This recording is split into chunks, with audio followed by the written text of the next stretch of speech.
Hello दोस्तों, नमस्कार। प्रकाश sir Hindi YouTube channel पर आप सभी का स्वागत है। साथियों, हिंदी पाठ्यक्रम जिस भी परीक्षा में जोड़ा जाता है उन सभी परीक्षाओं के लिए ये वीडियोज महत्वपूर्ण होने वाले हैं, रहने वाले हैं। दोस्तों, अनेक परीक्षाओं में पूछे गए प्रश्न विश्लेषण के साथ हमें इन वीडियोज़ में मिलेंगे। प्लेलिस्ट में जाकर हम सभी वीडियो को एक सीरियल क्रम के माध्यम से देख सकते हैं ताकि हमारी तैयारी बेहतर हो सकते हैं। दोस्तों, चैनल से जुड़े चैनल को सब्सक्राइब करें।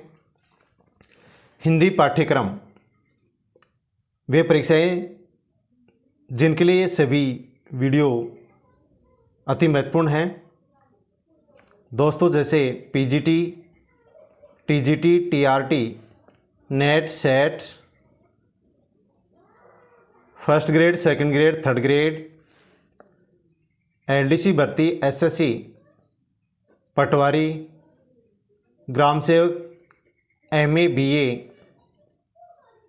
यानी स्नातक, स्नातकोत्तर, उच्च माध्यमिक शिक्षा, अन्य विभिन्न परीक्षाएं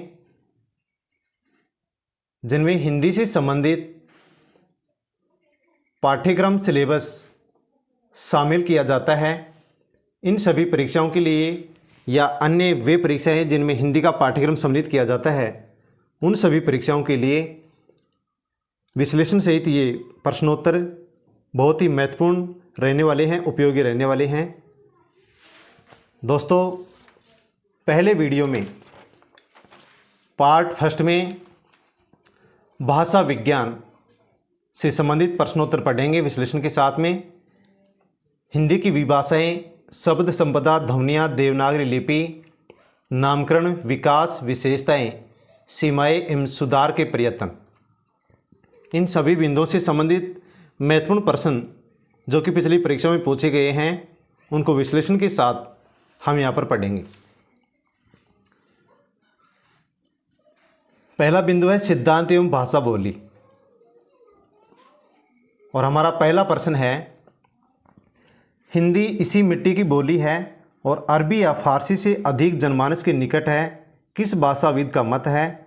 तो इसका आंसर है फैलन। हिंदी इसी मिट्टी की बोली है और अरबी या फारसी से अधिक जनमानस के निकट है, ये मत भाषाविद फैलन का है। ग्रियर्सन के अनुसार यही हिंदी एक भाषा है जिसमें दो विभिन्न प्रांतों के लोग आपस में बातचीत कर सकते हैं।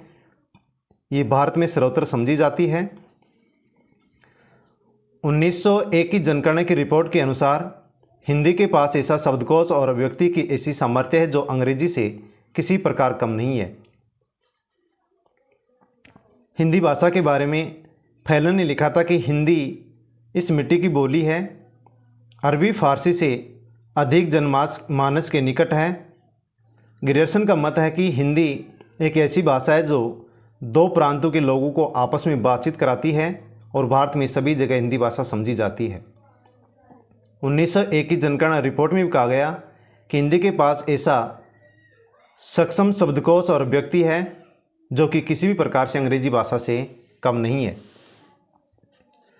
दूसरा प्रश्न है, देवनागरी में यद्यपि जेड और एफ जय और फे के लिए वर्णनीय है, फिर भी यहाँ ये सभी ज्ञात लिपियों से अधिक पूर्ण एवं संतुलित है, किस विद्वान का मत है? ये मोनियर विलियम्स का मत है। मोनियर विलियम्स का कथन है कि देवनागरी में यद्यपि जेड और एफ जय और फे के लिए वर्णनीय है, फिर भी ये सभी ज्ञात लिपियों से अधिक पूर्ण एवं संतुलित है। मोनियर विलियम्स कहते हैं कि देवनागरी लिपि के पास जेड, एफ, जय और फे के लिए, जय और फे के नीचे जो नुक्ता लगा हुआ है, बिंदी लगी हुई है, इसको नुक्ता कहते हैं। जेड और एफ यानी जय फे के लिए वर्ण नहीं है, लेकिन फिर भी सभी ज्ञात जितनी भी लिपियां हैं देवनागरी लिपि, उन सभी में पूर्ण एवं संतुलित है। उदय नारायण तिवारी का मत है कि भाषा और लिखने की कला ये दो ऐसी वस्तुएं हैं जो मनुष्य को प्रत्यक्ष रूप से पशु से पृथक करती हैं और जिसके सारे निरंतर उन्नति के पथ पर अग्रसर होता रहा है। उदय नारायण तिवारी का मत है कि भाषा और लिखने की जो कला है, ये दोनों ऐसी वस्तुएं हैं जो मनुष्य को पशु से अलग करती हैं और मनुष्य की उन्नति में हर समय अपना सहयोग करती हैं। नागरी लिपि का पहला टाइप यूरोप में बना सन 1667 ईस्वी में। अथानासियस किरचार की पुस्तक चाइना लिटरेटा पहली पुस्तक है जिसमें नागरी लिपि छापी गई। नागरी लिपि का पहली बार टाइप कहाँ हुआ? यूरोप महाद्वीप में 1667 ईस्वी में अथानासियस किरचार ने एक पुस्तक लिखी थी जिसका नाम था चाइना लिटरेटा, जिसमें नागरी लिपि छापी गई थी। नागरी टाइप बनाने का श्रेय चार्ल्स विकिंस और पंचानन क्रमकार को है। नागरी टाइप बनाने का श्रेय किसको दिया जाता है? दो विद्वान हैं, चार्ल्स विकिंस और पंचानन क्रमकार। तीसरा प्रश्न है, निम्नलिखित विकल्प में से अवधि का सही उदाहरण चुनिए। चार उदाहरणों में से कौन सा उदाहरण अवधि भाषा का है? एक माँ के दो दिवाड़े अच्छे, ये अवधि का नहीं है। एक भाई के दो बेटे छे, ये भी अवधि भाषा का नहीं है। सी, एक मनी के दुई बेटे बे रहीन, ये अवधि भाषा का कथन है, वाक्य है। एक औरत के दो लड़के थे, ये भी अवधि भाषा का नहीं है। एक मनी के दुई बेटे बे रहीन अवधि का सही उदाहरण है, जबकि अन्य सभी विकल्प गलत हैं। चौथा प्रश्न है, प्राचीनतम भारतीय भाषा कौन सी है? इसका सही आंसर है वैदिक संस्कृत। प्राचीनतम भारतीय भाषा वैदिक संस्कृत है। भारतीय आर्य भाषा को कालक्रम की दृष्टि से निम्न वर्गों में बांटा गया है, 3 भागों में बांटा गया है। पहला है प्राचीन भारतीय आर्य भाषा, दूसरा है मध्यकालीन भारतीय आर्य भाषा, तीसरा है आधुनिक भारतीय आर्य भाषा। प्राचीन भारतीय आर्य भाषा, दूसरा है मध्यकालीन, तीसरा है आधुनिक भारतीय आर्य भाषा। तो प्राचीन भारतीय आर्य भाषा को 2 भागों में बांटा गया है। वैदिक संस्कृत, जिसका समय 2000 ईसा पूर्व से 800 ईसा पूर्व तक, लौकिक संस्कृत 800 ईसा पूर्व से 500 ईसा पूर्व तक। मध्यकालीन भारतीय आर्य भाषा को 3 भागों में बांटा गया है। पाली, प्राकृत, अपभ्रंश। पाली, जिसका दूसरा नाम प्रथम प्राकृत है, समय 500 ईसा पूर्व से 1 ईस्वी तक। दूसरा भाग है वेद है प्राकृत, द्वितीय प्राकृत कहते हैं, 1 ईस्वी से 500 ईस्वी तक। तीसरा भाग है अपभ्रंश, तृतीय प्राकृत कहते हैं, 500 ईस्वी से 1000 ईस्वी तक। आधुनिक भारतीय आर्य भाषा का समय 1000 ईस्वी से अब तक। दोस्तों, सबसे प्राचीन भारतीय भाषा है वैदिक संस्कृत। और प्राचीन भारतीय जो आर्य भाषा है उसको कालक्रम के अनुसार 3 भागों में बांटा जाता है। प्राचीन भारतीय आर्य भाषा, दूसरा है मध्यकालीन भारतीय आर्य भाषा, तीसरा है आधुनिक भारतीय आर्य भाषा। इनको भी भेदों में बांटा गया है। प्राचीन भारतीय आर्य भाषा के 2 भेद हैं, वैदिक संस्कृत, लौकिक संस्कृत। मध्यकालीन भारतीय आर्य भाषा के 3 भेद हैं, पाली, प्राकृत, अपभ्रंश। पाली को प्रथम प्राकृत, प्राकृत को द्वितीय प्राकृत, अपभ्रंश को तृतीय प्राकृत भी कहते हैं। और प्राचीन भारतीय आर्य भाषा का तीसरा वर्ग है आधुनिक भारतीय आर्य भाषा। 5वां प्रश्न है, हिंदुस्तान की एकता के लिए हिंदी भाषा जितना काम देगी उससे बहुत अधिक काम देवनागरी लिपि दे सकती है, किन महापुरुष के मत हैं? इसका सही आंसर है डी, आचार्य विनोबा भावे। हिंदुस्तान की एकता के लिए हिंदी भाषा जितना काम देगी उससे बहुत अधिक काम देवनागरी लिपि दे सकती है, ये मत विनोबा भावे का था। 9वीं सदी में ब्राह्मी लिपि से देवनागरी लिपि का विकास हुआ। देवनागरी लिपि का पहला शिलालेख गुजरात नरेश जय भट्ट के 7वीं-8वीं सदी की एक शिलालेख में मिलता है।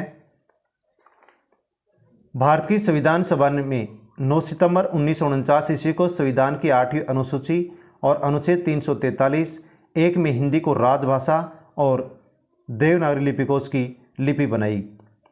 दोस्तों, हिंदुस्तान की एकता के लिए हिंदी भाषा से ज़्यादा अधिक उपयोगी देवनागरी लिपि है, ये कथन विनोबा भावे का था। 9वीं सदी से देवनागरी लिपि ब्राह्मी लिपि से अलग होकर विकसित हुई। देवनागरी लिपि में पहला लिखा हुआ शिलालेख गुजरात राज्य में 7वीं-8वीं शताब्दी का मिलता है, जो कि गुजरात नरेश जय भट्ट ने लिखवाया था।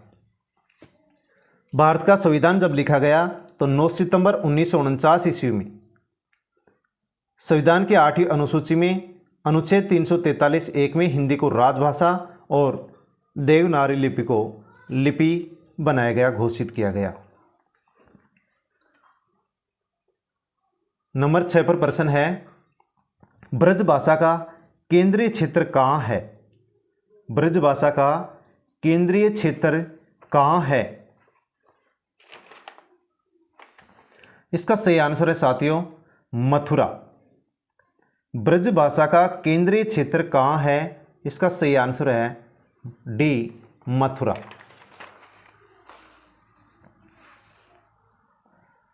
ब्रजभाषा का केंद्रीय क्षेत्र मथुरा है।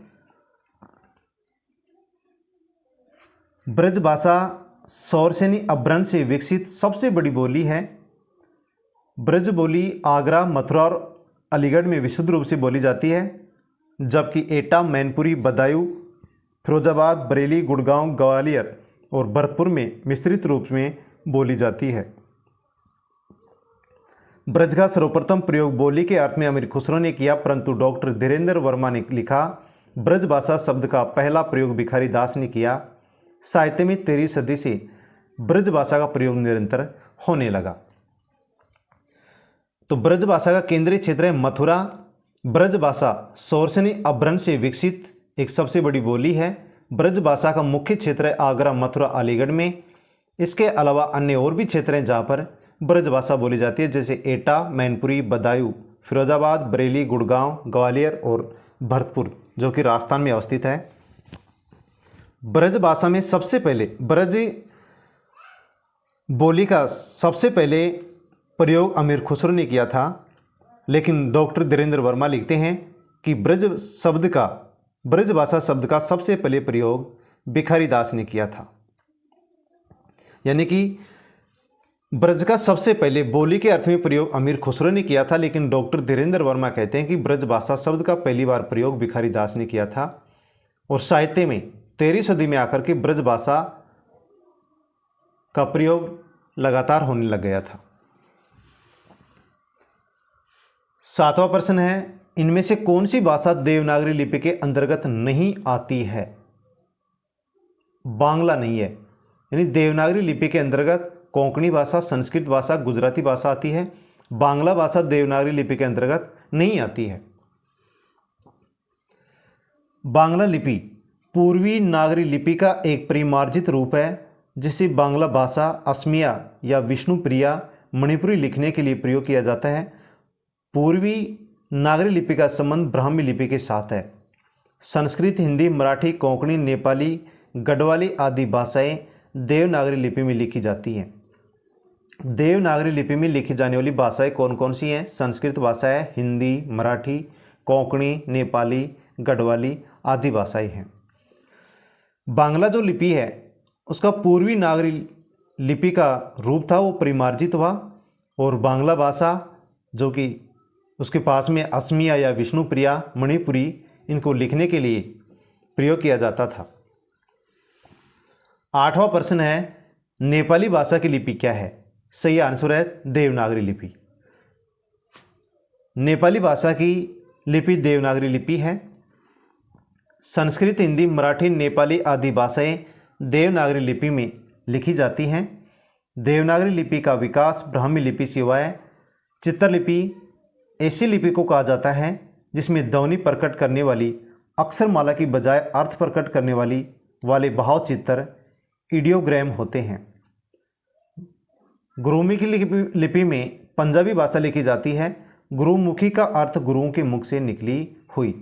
तो दोस्तों, नेपाली भाषा की लिपि है देवनागरी लिपि, और देवनागरी लिपि अनेक भाषाओं की लिपि है, जैसे संस्कृत, हिंदी, मराठी, नेपाली। देवनागरी लिपि का विकास कौन सी लिपि से हुआ है? तो ब्राह्मी लिपि से हुआ है। चित्रलिपि किसको कहते हैं? चित्रलिपि वह होती है जिसमें ध्वनि के माध्यम से बिना अक्षरों के भाव प्रकट किए जाते हैं, उसे चित्रलिपि कहते हैं।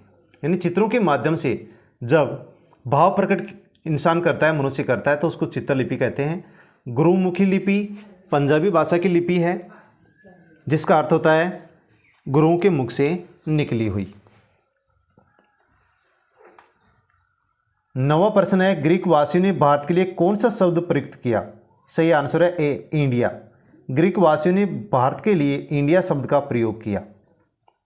ग्रीक वासियों ने भारत के लिए कौन सा शब्द प्रयोग में लिया था? इंडिया शब्द प्रयोग में लिया था। मिनहाज सिराज ने 13वीं शताब्दी में पहली बार हिंदुस्तान शब्द का इस्तेमाल किया था। हिंदुस्तान शब्द का पहली बार इस्तेमाल 13वीं शताब्दी में मिनहाज सिराज ने किया था। भारत को भारतवर्ष, जम्बूद्वीप, भारतखंड, आर्यावर्त, हिंदुस्तान, हिंद आदि अन्य नामों से भी जाना जाता है। भारत देश को किन किन नामों से जाना जाता है? भारतवर्ष भी कहते हैं, जम्बूद्वीप, भारतखंड, आर्यावर्त, हिंदुस्तान, हिंद आदि नामों से भारत देश को जाना जाता है। अगला प्रश्न है 10वां। खरोष्टी लिपि भारत के किस क्षेत्र में प्रचलित थी? सही आंसर है बी, पश्चिमोत्तर क्षेत्र में, यानी पश्चिम और उत्तर के बीच का जो क्षेत्र है वहां पर खरोष्टी लिपि प्रचलित थी। खरोष्टी लिपि भारत के पश्चिमोत्तर क्षेत्र में प्रचलित थी। खरोष्टी लिपि भारत की प्राचीनतम लिपियों में से एक है। ये लिपि दाएं से बाएं को लिखी जाती थी। सम्राट अशोक ने साहेबाजगढ़ी और मानसेरा के अभिलेख खरोष्टी लिपि में ही लिखवाई हैं। खरोष्टी लिपि भारत देश में कहाँ पर प्रचलित थी? पश्चिम उत्तर क्षेत्र में प्रचलित थी। खरोष्टी लिपि भारत की सबसे प्राचीनतम लिपियों में से एक लिपि है। खरोष्टी लिपि दाएं से बाएं ओर लिखी जाती है। सम्राट अशोक ने भी 2 शिलालेखों में साहेबाजगढ़ी और मानसेरा जो अभिलेख स्थापित किए थे उनमें खरोष्टी लिपि का ही प्रयोग करवाया था। 11वां प्रश्न है, पश्चिमी हिंदी की उत्पत्ति इनमें से किस अपभ्रंश से हुई है? सही आंसर है ए, शौरसेनी अपभ्रंश से, यानी पश्चिमी हिंदी की उत्पत्ति हुई है शौरसेनी अपभ्रंश से। पश्चिमी हिंदी की उत्पत्ति शौरसेनी अपभ्रंश से हुई है। भोलानाथ तिवारी ने क्षेत्रीय तथा संबद्ध अपभ्रंशों के आधार पर अपना वर्गीकरण निम्न ढंग से प्रस्तुत किया है। पश्चिमी हिंदी की उत्पत्ति कौन से अपभ्रंश से हुई है? शौरसेनी अपभ्रंश से हुई है। भोलानाथ तिवारी नामक विद्वान ने क्षेत्रीय और संबंध अपभ्रंशों के आधार पर अपभ्रंश और उनकी जो भाषाएं हैं उनका वर्गीकरण किया है। अपभ्रंश और उससे संबंधित आधुनिक भाषाएं। शौरसेनी अपभ्रंश जिसको मध्यवर्ती अपभ्रंश भी कहते हैं, इससे संबंधित भाषाएं हैं पश्चिमी हिंदी, राजस्थानी, पहाड़ी, गुजराती। मागधी अपभ्रंश जिसे पूर्वीय अपभ्रंश भी कहते हैं, उससे संबंधित आधुनिक भाषाएं हैं बिहारी, बंगाली, उड़िया, असमिया। अर्धमागधी अपभ्रंश जिसे मध्य पूर्वीय अपभ्रंश भी कहते हैं, उससे संबंधित आधुनिक भाषा है पूर्वी हिंदी। महाराष्ट्रीय अपभ्रंश जिसको दक्षिणी अपभ्रंश भी कहते हैं, इससे संबंधित आधुनिक भाषा है मराठी। ब्राह्मण अपभ्रंश जिससे संबंधित आधुनिक भाषा है सिंधी। पैसाची अपभ्रंश जिसको पश्चिमोत्तरी अपभ्रंश भी कहते हैं, उससे संबंधित आधुनिक भाषाएं 2 हैं, लहदा और पंजाबी। 12वां प्रश्न है, एक भाषा के अंतर्गत जब कई अलग अलग रूप विकसित हो जाते हैं तो उन्हें बोली कहते हैं। ये कथन किसका है? इसका सही आंसर है डी, डॉक्टर भोलानाथ तिवारी। एक भाषा के अंतर्गत जब कई अलग अलग रूप विकसित हो जाते हैं तो उन्हें बोली कहते हैं। ये डॉक्टर भोलानाथ तिवारी का मत है। डॉक्टर भोलानाथ तिवारी का मत है कि जब किसी भाषा के अंतर्गत अलग अलग रूप विकसित हो जाते हैं, जब किसी भाषा में अलग अलग रूप विकसित हो जाते हैं तो उन विकसित रूपों को बोली कहते हैं। ये डॉक्टर भोलानाथ तिवारी का मत है। किसी सीमित क्षेत्र में बोले जाने वाली स्थानीय भाषा को बोली कहते हैं। बोली किसे कहते हैं? किसी सीमित क्षेत्र में बोली जाने वाली जो स्थानीय भाषा होती है उसको बोली कहते हैं। सीमित क्षेत्र में बोली जाने वाली स्थानीय भाषा को बोली कहते हैं, जैसे अवधी, ब्रजभाषा, मगही, बुंदेली आदि। राष्ट्रीय भाषा किसी राष्ट्र की भाषा होती है, जबकि राजभाषा द्वारा सरकार तथा सरकारी कार्यालयों में कार्य किया जाता है। भोलानाथ तिवारी बोली किसे कहते हैं? एक भाषा के अंतर्गत जब अलग अलग रूप विकसित हो जाते हैं उन विकसित रूपों को बोली कहते हैं। भोलानाथ तिवारी का मत है। इसके अलावा बोली किसे कहते हैं? किसी सीमित क्षेत्र में, कम क्षेत्र में बोली जाने वाली जो स्थानीय भाषा होती है उसको बोली कहते हैं। जैसे अवधी बोली है, ब्रजभाषा बोली है, मगही बोली है, बुंदेली बोली है। राष्ट्रीय भाषा किसे कहते हैं? जो किसी राष्ट्र में बोली जाती है, यानी राष्ट्र की भाषा को राष्ट्रीय भाषा कहते हैं। और राजभाषा किसे कहते हैं? सरकार या सरकारी जो कार्यालय होते हैं और उनमें जो जिस भाषा में कार्य किया जाता है उस भाषा को राजभाषा कहते हैं। डॉक्टर श्याम सुंदर दास के अनुसार मनुष्य और मनुष्यों के बीच वस्तुओं के विषय में अपनी इच्छा और मति का आदान प्रदान करने के लिए व्यक्ति ध्वनि संकेतों का जो व्यवहार होता है उसे भाषा कहते हैं। भाषा किसे कहते हैं उसके बारे में डॉक्टर श्याम सुंदर दास ने यहाँ पर अपने विचार व्यक्त किए हैं कि भाषा किसे कहते हैं। तो डॉक्टर श्याम सुंदर लिखते हैं कि भाषा किसे कहते हैं? मनुष्य और मनुष्य के बीच में किसी भी वस्तु से संबंधित अपनी इच्छा या अपनी मति का आदान प्रदान करने के लिए जिन संकेतों को व्यवहार में लिया जाता है उसे ही भाषा कहते हैं। 13वां प्रश्न है, निम्नलिखित में से पूर्वी हिंदी की बोली नहीं है, ब्रजभाषा नहीं है। पूर्वी हिंदी की बोली है अवधी है, बघेली है, छत्तीसगढ़ी है, ब्रजभाषा नहीं है।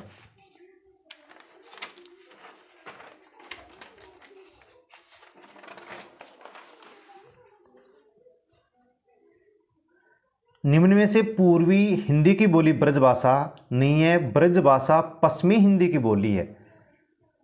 तो पूर्वी हिंदी की बोली ब्रजभाषा नहीं होती है, नहीं है। ब्रजभाषा कौन सी बोली की? पश्चिमी हिंदी की बोली है। ब्रजभाषा पश्चिमी हिंदी की बोली है। अपभ्रंश जो कि हिंदी से संबंधित है, हिंदी भाषा से संबंधित है, शौर्सनी अपभ्रंश, मागधी अपभ्रंश, अर्धमागधी अपभ्रंश। और इन अपभ्रंशों से संबंधित आधुनिक भाषाएं, जैसे शौर्सनी अपभ्रंश से संबंधित 2 आधुनिक भाषाएं पश्चिमी हिंदी, राजस्थानी हिंदी। मागधी अपभ्रंश से संबंधित आधुनिक भाषा है बिहारी और अर्धमागधी से संबंधित आधुनिक भाषा है पूर्वी हिंदी। इनसे संबंधित जो बोलियां हैं, शौर्सनी अपभ्रंश से संबंधित है आधुनिक भाषा पश्चिमी हिंदी और पश्चिमी हिंदी से संबंधित बोलियां हैं ब्रजभाषा, बुंदेली, कन्नौजी, कौरवी या खड़ी बोली, बांगरू या हरियाणवी। हरियाणवी को बांगरू भी कहते हैं, खड़ी बोली को कौरवी भी कहते हैं।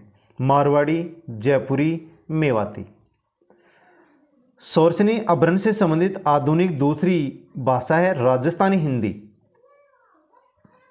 जिससे संबंधित बोलियां हैं मारवाड़ी, जयपुरी, मेवाती और मालवी। मागधी अपभ्रंश से संबंधित आधुनिक भाषाएं हैं बिहारी, जिससे संबंधित बोली है भोजपुरी, मगही, मैथिली। अर्धमागधी अपभ्रंश से संबंधित आधुनिक भाषा है पूर्वी हिंदी और पूर्वी हिंदी से संबंधित बोलियां हैं अवधी, बघेली, छत्तीसगढ़ी।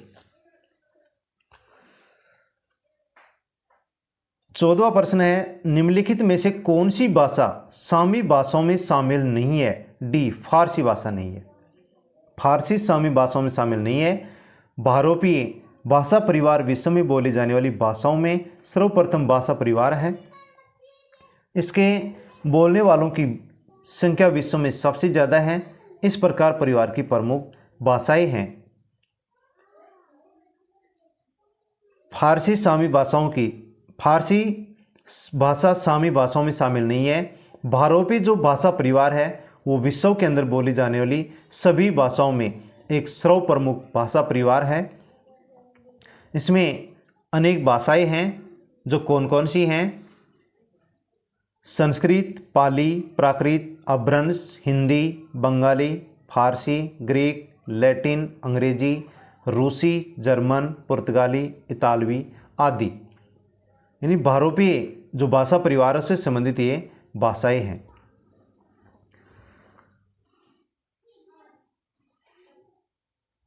पंद्रहवां प्रश्न है, सुमेलित कीजिए, मिलान कीजिए। हिंदी भाषा के लिए भारत में कब क्या हुआ? राष्ट्रपति का आदेश 1955 में जारी हुआ। संसद की राजभाषा समिति के सुझाव कब आए? 1959 में। राजभाषा अधिनियम कब बना? 1963 में। और संकल्प लिया गया 1968 में।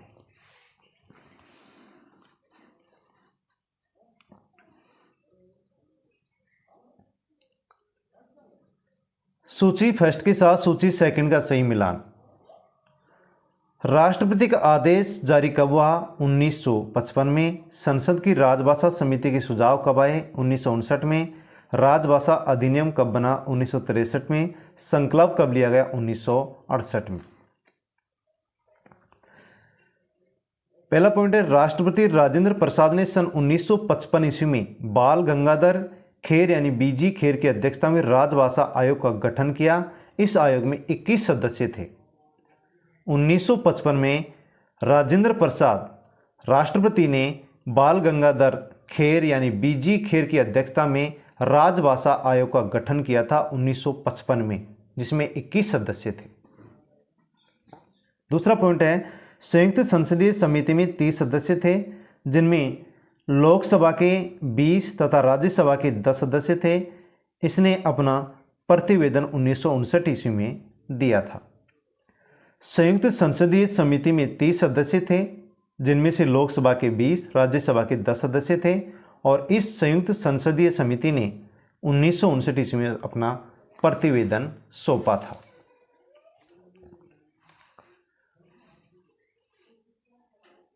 तीसरा पॉइंट है, राजभाषा अधिनियम 1963 ईस्वी उन भाषाओं का जो संघ के राज के प्रयोजनों, संसद में कार्य के व्यवहार, केंद्रीय और राज्य अधिनियमों और उच्च न्यायालयों में कतिपय प्रयोजनों के लिए प्रयोग में लाई जा सकेगी।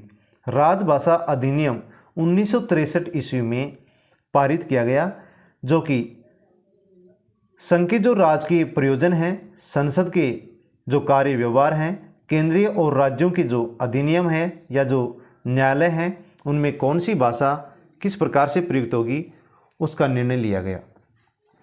संकल्प 1968 ईस्वी संविधान के अनुच्छेद 343 के अनुसार संघ की राजभाषा हिंदी रहेगी। उसके अनुच्छेद 351 के अनुसार हिंदी भाषा का प्रसार, वृद्धि करना और उसका विकास करना, ताकि वह भारत की सामाजिक संस्कृति के सब तत्वों की अभिव्यक्ति का माध्यम हो सके।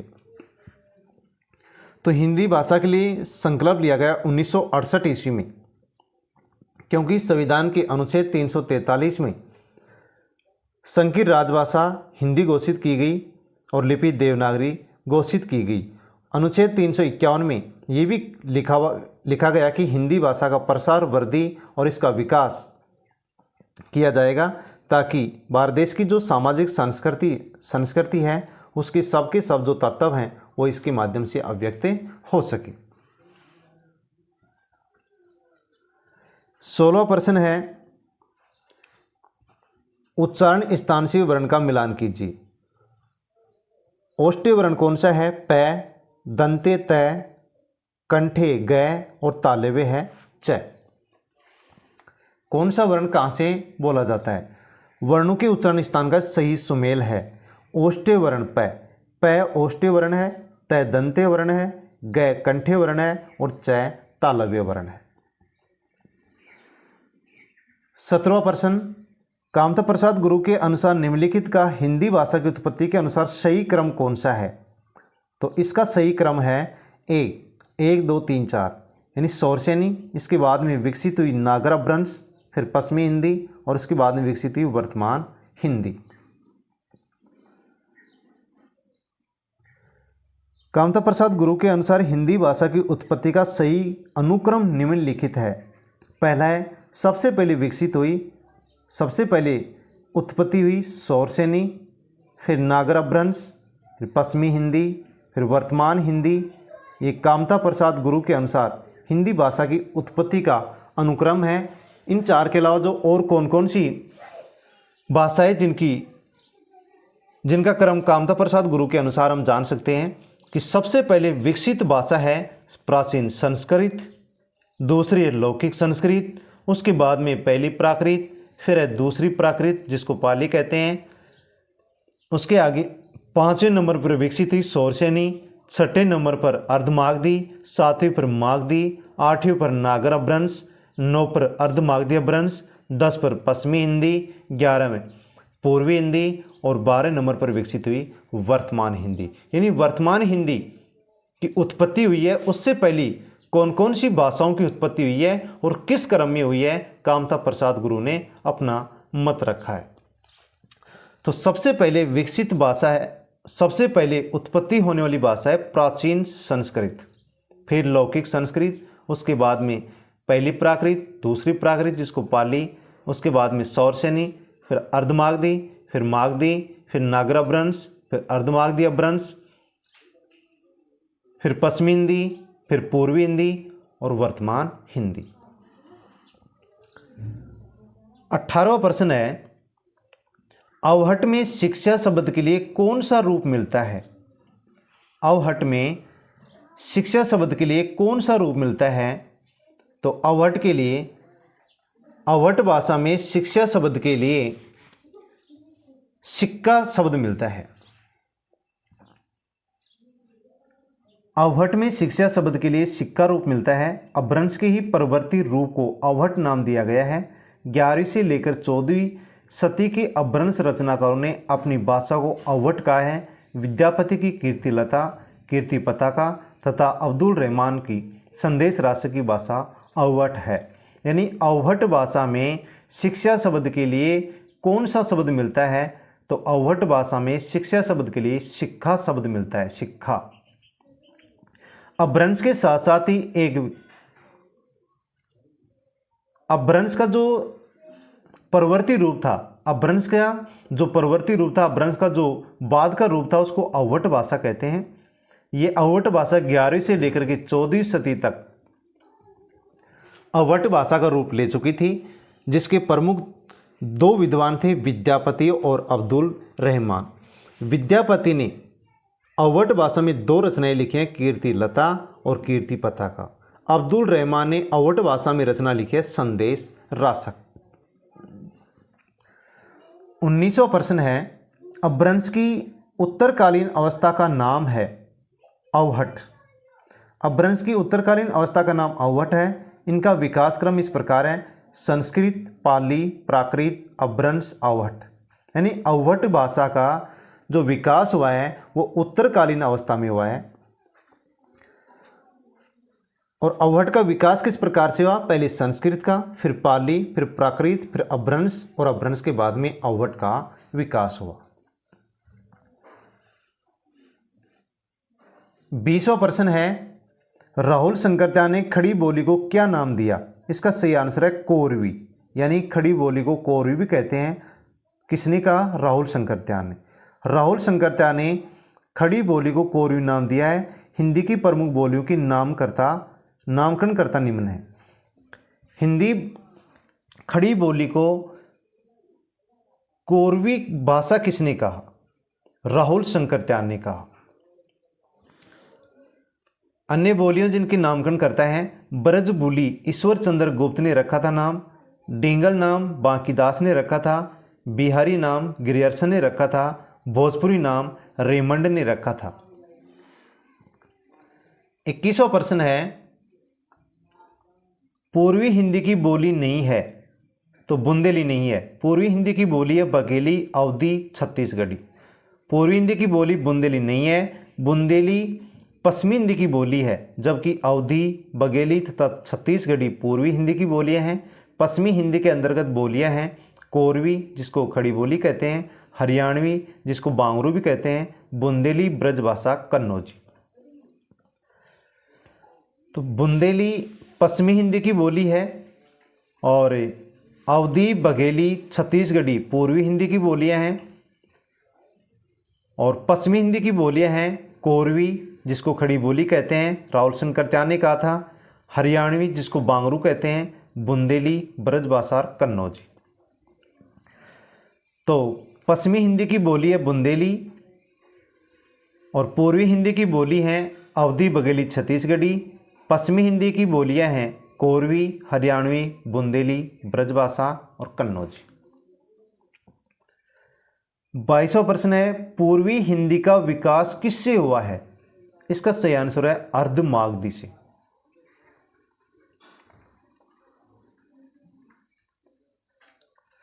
पूर्वी हिंदी का विकास अर्धमागधी से हुआ है। पूर्वी हिंदी उपभाषा के अंतर्गत 3 बोलियां आती हैं, अवधी, बघेली, छत्तीसगढ़ी। तो पूर्वी हिंदी का विकास हुआ है अर्धमागधी अभ्रंश से, और पूर्वी हिंदी में 3 बोलियां आती हैं, अवधी, बघेली, छत्तीसगढ़ी। शोरसनी अभ्रंश से पश्चिमी हिंदी का विकास हुआ है। इसके अंतर्गत 5 प्रमुख बोलियां हैं, कोरवी, हरियाणवी, बुंदेली, कन्नौजी, ब्रजभाषा। शोरसनी अभ्रंश से पश्चिमी हिंदी का विकास हुआ है, जिसमें 5 बोलियां हैं, कोरवी, हरियाणवी, बुंदेली, कन्नौजी, ब्रजभाषा। मागधी अभ्रंश से बिहारी हिंदी का विकास हुआ है। इसके अंतर्गत 3 बोलियां हैं, मगही, मैथिली, भोजपुरी। मागधी अभ्रंश से बिहारी हिंदी का विकास हुआ, जिसमें 3 बोलियां हैं, मगही, मैथिली, भोजपुरी। खस अभ्रंश से पहाड़ी हिंदी का विकास हुआ। इसके अंतर्गत 2 बोलियां हैं, कुमाऊनी, गढ़वाली। खस अभ्रंश से पहाड़ी हिंदी का विकास हुआ, जिसके अंतर्गत 2 बोलियां हैं, कुमाऊनी, गढ़वाली। 23वां प्रश्न है, संकीर्ण राजभाषा हिंदी और लिपि देवनागरी होगी, यह संविधान के किस अनुच्छेद में उद्धृत है? इसका सही आंसर है ए 343। संविधान के अनुच्छेद 343 में ये उद्धृत है कि संकीर्ण राजभाषा हिंदी और लिपि देवनागरी होगी तथा अंकों का रूप अंतर्राष्ट्रीय होगा। तो संविधान के अनुच्छेद 343(1) में लिखा गया कि संकीर्ण राजभाषा हिंदी होगी, लिपि देवनागरी होगी और अंकों का रूप अंतर्राष्ट्रीय होगा। अनुच्छेद 346 एक राज्य और दूसरे राज्य के बीच या किसी राज्य और संघ के बीच पत्रादि की राजभाषा हिंदी होगी। अनुच्छेद 346 में लिखा हुआ है कि एक राज्य दूसरे राज्य के साथ पत्र व्यवहार करेगा या कोई राज्य संघ के साथ पत्र व्यवहार करेगा तो उसकी राजभाषा हिंदी हो, वह भाषा हिंदी होगी। अनुच्छेद 347 किसी राज्य की जनसंख्या के किसी एक भाग द्वारा बोली जाने वाली भाषा के संबंध में विशेष उपबंध। अनुच्छेद 347 में किसी राज्य की जनसंख्या के एक भाग में बोली जाने वाली जो भाषा है उससे संबंधित कुछ विशेष उपबंध भी बनाए गए जो अनुच्छेद 347 में है। अनुच्छेद 348 उच्चतम न्यायालय और उच्च न्यायालयों में और अधिनियम, विधेयकों आदि के लिए प्रयोग की जाने वाली भाषा। अनुच्छेद 348 में हाईकोर्ट, सुप्रीम कोर्ट में कौन सी भाषा का प्रयोग किया जाएगा उसका उपबंध किया गया है।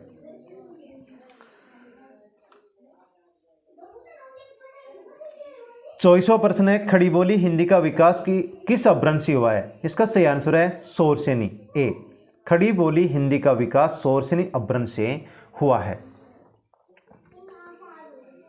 अपभ्रंश उपभाषा बोली, कौन से अपभ्रंश से किस उपभाषा विकसित हुई और उससे संबंधित बोली कौन कौन सी है? शोरसेनी अपभ्रंश की उपभाषा 2 हैं, पहली है पश्चिमी हिंदी और दूसरी है राजस्थानी हिंदी। तो शोरसेनी अपभ्रंश की पहली उपभाषा है पश्चिमी हिंदी और पश्चिमी हिंदी से संबंधित बोलियां हैं कोरवी जिसे खड़ी बोली भी कहते हैं, हरियाणवी जिसे बांगरू कहते हैं, दक्षिणी, ब्रजभाषा, बुंदेली, कन्नौजी। शोरसेनी अपभ्रंश से संबंधित दूसरी उपभाषा है राजस्थानी हिंदी जिसकी बोलियां हैं मारवाड़ी, जयपुरी जिसको ढूंढानी कहते हैं, मेवाती, मालवी। खस अपभ्रंश की उपभाषा है पहाड़ी हिंदी जिसकी 2 बोलियां कुमाऊनी, गढ़वाली। अर्धमागधी अपभ्रंश की उपभाषा है पूर्वी हिंदी जिसकी 3 बोलियां हैं अवधी, बघेली, छत्तीसगढ़ी। मागधी अपभ्रंश से संबंधित उपभाषा है बिहारी हिंदी जिसकी 3 बोलियां हैं भोजपुरी, मगही, मैथिली। पैसाची अपभ्रंश से संबंधित 2 बोली हैं, एक पंजाबी, दूसरी है लहंदा।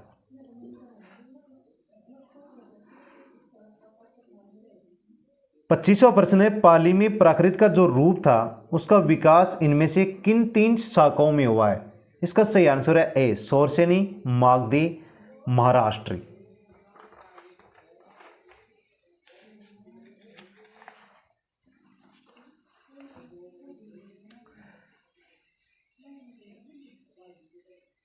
पाली में प्राकृत का जो रूप था उसका विकास सोरसेनी, मागधी, महाराष्ट्र 3 शाखाओं में हुआ है। यानी पाली में प्राकृत का जो रूप है उसका विकास 3 शाखाओं में हुआ है, सोरसेनी अपभ्रंश, मागधी अपभ्रंश और महाराष्ट्री। भारतीय आर्य भाषाओं के कालक्रम को मोटे तौर पर 3 भागों में बांटा जाता है। प्राचीन भारतीय आर्य भाषा काल 1500 ईसा पूर्व से 500 ईसा पूर्व तक। दूसरा है मध्यकालीन भारतीय आर्य भाषा काल 500 ईसा पूर्व से 1000 ईस्वी तक। और तीसरा भाग है आधुनिक भारतीय आर्य भाषा काल 1000 ईस्वी से अब तक। यानी भारतीय आर्य भाषाओं को कालक्रम के आधार पर 3 भागों में बांटा जाता है। प्राचीन भारतीय आर्य भाषा 1500 ईसा पूर्व से 500 ईसा पूर्व तक, मध्यकालीन भारतीय आर्य भाषा 500 ईसा पूर्व से 1000 ईस्वी तक और आधुनिक भारतीय आर्य भाषा 1000 ईस्वी से अब तक। मध्यकालीन भारतीय आर्य भाषाओं को 3 भागों में बांटा जाता है। 3 भाषाओं में विकसित हुई थी। पाली भाषा 500 ईसा पूर्व से 1 ईस्वी तक, प्राकृत भाषा 1 ईस्वी से 500 ईस्वी तक, अपभ्रंश भाषा 500 ईस्वी से 1000 ईस्वी तक। मध्यकालीन भारतीय आर्य भाषाएं 3 भाषाओं में विकसित हुई, पाली, प्राकृत, अपभ्रंश। पाली 500 ईसा पूर्व से 1 ईस्वी तक, प्राकृत 1 ईस्वी से 500 ईस्वी तक और अपभ्रंश भाषा 500 ईस्वी से 1000 ईस्वी तक। उत्तर भारत में अपभ्रंश के 7 क्षेत्रीय रूपांतरण प्रचलित थे, जिनमें आधुनिक भारतीय आर्य भाषाओं का कालांतर में विकास हुआ। यानी उत्तर भारत में अपभ्रंश के 7 क्षेत्रीय रूपांतरण थे,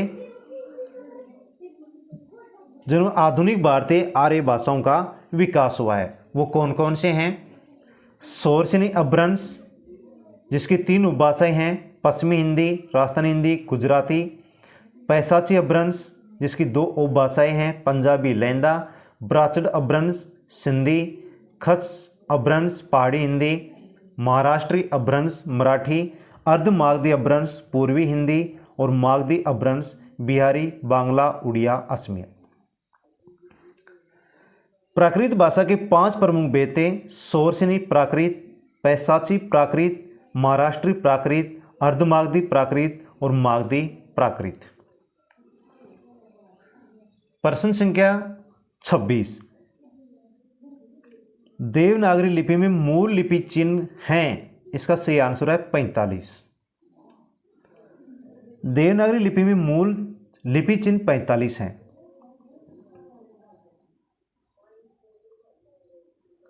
देवनागरी लिपि का विकास ब्राह्मी लिपि से हुआ है। देवनागरी लिपि का विकास कौन सी लिपि से हुआ है? ब्राह्मी लिपि से हुआ है। ब्राह्मी लिपि की उत्तरी शैली से 4-5वीं सदी में गुप्त लिपि तथा गुप्त लिपि से 6ठी सदी में कुटिल लिपि विकसित हुई। ब्राह्मी लिपि से 4वीं-5वीं सदी में एक लिपि विकसित हुई जिसका नाम था गुप्त लिपि, और गुप्त लिपि से 6ठी सदी में एक लिपि विकसित हुई जिसको कहते हैं कुटिल लिपि। इस कुटिल लिपि से 9वीं सदी के लगभग नागरी के प्राचीन रूप का विकास हुआ, जिसे प्राचीन नागरी कहते हैं। कुटिल लिपि से 9वीं सदी के लगभग एक नया रूप विकसित हुआ जिसको प्राचीन नागरी कहते हैं। देवनागरी लिपि एक भारतीय लिपि है जो बाएं से दाएं लिखी जाती है। देवनागरी लिपि में कुल 52 अक्षर हैं, जिसमें 13 स्वर और 39 व्यंजन हैं। देवनागरी लिपि एक अक्षरिक लिपि है। देवनागरी की वर्णमाला का वर्णक्रम वैज्ञानिक है। देवनागरी में एक वर्ण के लिए एक ध्वनि है, अर्थात प्रत्येक अक्षर उच्चारित होते हैं। देवनागरी की पहचान एक क्षैतिज रेखा से है जिसे शिरोरेखा कहते हैं। देवनागरी लिपि में 45 वर्ण हैं। देवनागरी लिपि का विकास ब्राह्मी लिपि से हुआ है। ब्राह्मी लिपि से 4वीं-5वीं सदी में उत्तर शैली में एक लिपि विकसित हुई जिसे गुप्त लिपि कहते हैं, और गुप्त लिपि से 6ठी सदी में एक लिपि विकसित हुई जिसे कुटिल लिपि कहते हैं, और कुटिल लिपि से 9वीं शताब्दी के लगभग नागरी का जो प्राचीन रूप था उस नागरी के प्राचीन रूप को प्राचीन नागरी कहते हैं। देवनागरी लिपि एक भारतीय लिपि है जो कि बाएं से दाएं ओर लिखी जाती है। देवनागरी लिपि किस प्रकार से लिखी जाती है? बाएं से दाएं ओर लिखी जाती है। देवनागरी लिपि में 52 अक्षर हैं, जिनमें से 13 स्वर हैं और 39 व्यंजन हैं। देवनागरी लिपि कैसी लिपि है? अक्षरिक लिपि है, जिसके वर्णों का जो क्रम है वो वैज्ञानिक है। देवनागरी लिपि में एक वर्ण के लिए एक ध्वनि निश्चित है, अर्थात हर अक्षर उच्चारित है। देवनागरी की पहचान एक क्षैतिज रेखा के रूप में है, जिसको हम शिरोरेखा कहते हैं।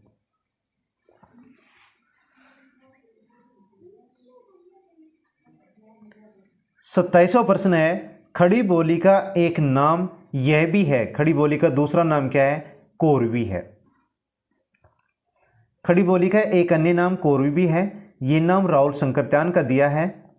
खड़ी बोली सोर्चने अभ्रंश की उपभाषा पश्चिमी हिंदी की प्रमुख बोली है। हरियाणवी, दक्षिणी, ब्रजभाषा, बुंदेली, कन्नौजी पश्चिमी हिंदी की अन्य बोलियां हैं। खड़ी बोली का दूसरा नाम क्या है? कोरवी है। किसने दिया था नाम? राहुल शंकरत्यान ने दिया था।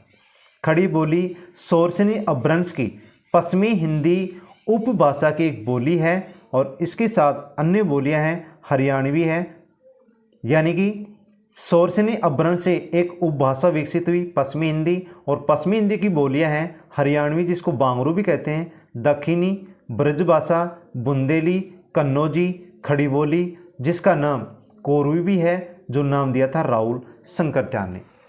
तो दोस्तों, इस वीडियो में हमने 27 प्रश्न पढ़े, उनके आंसर जाने, उनके विश्लेषण को जाना, सुना, समझा। अब अगले वीडियो में हम प्रश्न पढ़ेंगे 28वां। Best of luck.